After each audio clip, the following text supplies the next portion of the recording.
Rabu tanggal 17 Juli tahun 2024, kami dari jajaran Satreskrim Polres Belitung akan melaksanakan press release ungkap kasus pelaku tindak pidana pencabulan terhadap anak di bawah umur.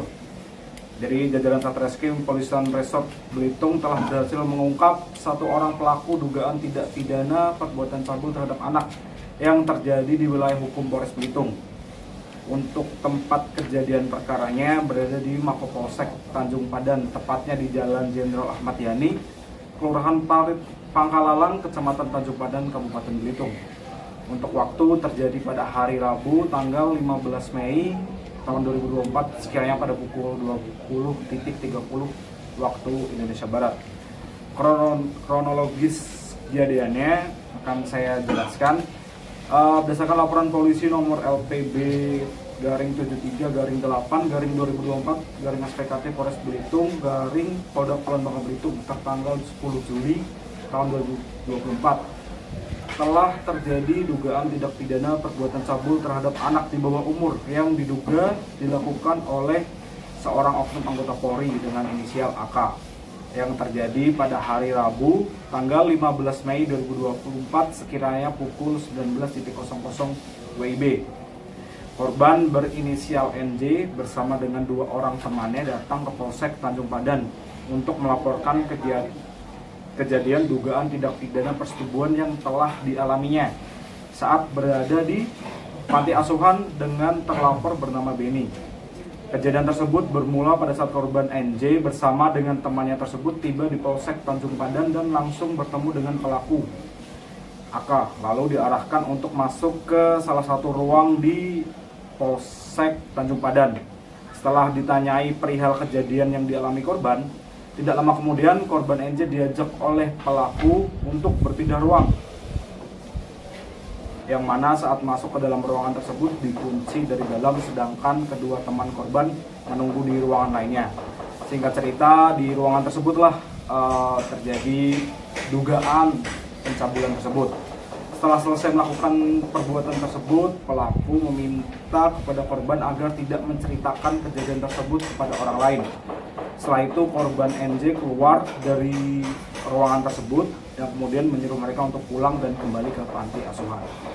Atas kejadian tersebut, korban merasa takut dan trauma sehingga pelapor selaku Ketua Komnas Perlindungan Anak Provinsi Kulon Bangka Belitung melaporkan kejadian tersebut ke Sentra Pelayanan Kepolisian Terpadu atau SPKT Polres Belitung untuk ditindaklanjuti. Oke, demikian kronologisnya. Untuk pasal yang dilanggar atau yang kami sangkakan, pelaku diancam dengan pasal 82 ayat 1 Undang-Undang RI nomor 17 tahun 2016 tentang perubahan Undang-Undang nomor 1 tahun 2016 tentang perubahan kedua atas Undang-Undang RI nomor 23 tahun 2002 tentang perlindungan anak. Junto pasal 76E Undang-Undang RI nomor 35 tahun 2014 tentang perlindungan anak dengan ancaman pidana paling lama 15 tahun. Dan atau pasal 6C Undang-Undang RI nomor 12 tahun 2022 tentang tindak pidana kekerasan seksual dengan ancaman pidana maksimal penjara paling lama 12 tahun. Mungkin itu saja dari kami. Setelah ini kami buka beberapa pertanyaan pada pihak pers dan juga wartawan. Seperti yang saya bilang tadi, ini kasus pencabulan terhadap anak yang korbannya anak. Jadi untuk kronologis dan penanganannya sedikit berbeda dengan kasus atau peristiwa tindak pidana lainnya. Sekian dari saya. Assalamualaikum warahmatullahi wabarakatuh. Kemudian pada waktu kejadian, sebelum kejadian itu apa hubungan korban dengan pelaku dan apa kewenangan pelaku bisa melakukan atau mengajak korban tadi ke ruangan di Mapolsek tadi? Untuk hubungan dari pelaku dan korban tidak ada seperti itu. Kenapa? Karena bisa diajak seperti itu karena itu kan masih penyelidikan di awal.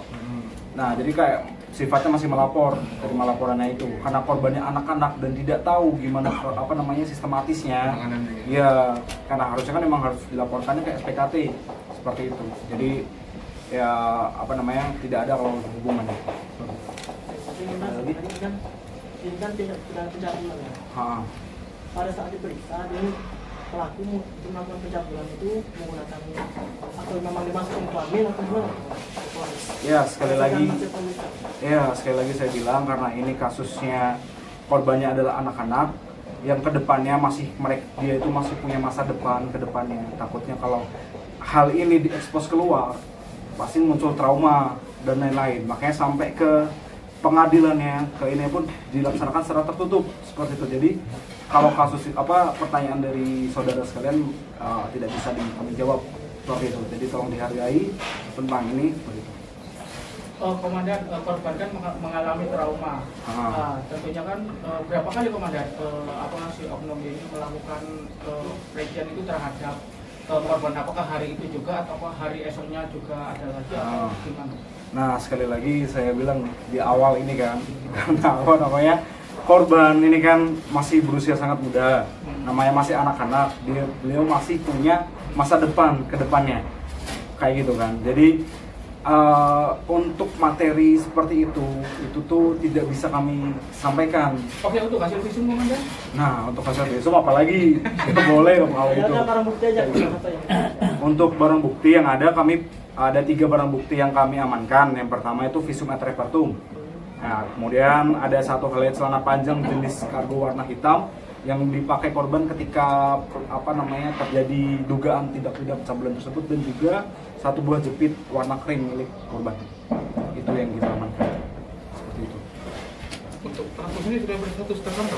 Untuk pelaku sudah berstatus tersangka per hari Senin. Hari Selasa ya. Ya, untuk ini hari Selasa kemarin dan juga sudah dilaksanakan penahanan. Nanti proses hukumnya seperti apa? Ingat pelaku ini kan anggota Polri gitu. Jadi kalau di Polri jelas untuk ada namanya KKEP atau Komisi Kode Etik Polri. Nah, itu tetap berjalan mengingat pelaku adalah anggota Polri, itu tetap berjalan, dan tindak pidana umum tetap berjalan juga. Jadi dua-duanya tetap berjalan. Berarti ada sidang etik untuk statusnya?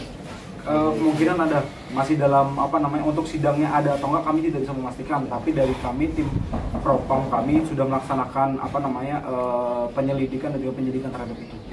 Untuk kepastiannya nanti kita tunggu aja ke depannya, karena bukan ranah saya untuk menjawab itu. Udah cukup ya. Oke, terima kasih atas waktunya dan juga saya tutup. Assalamualaikum warahmatullahi wabarakatuh.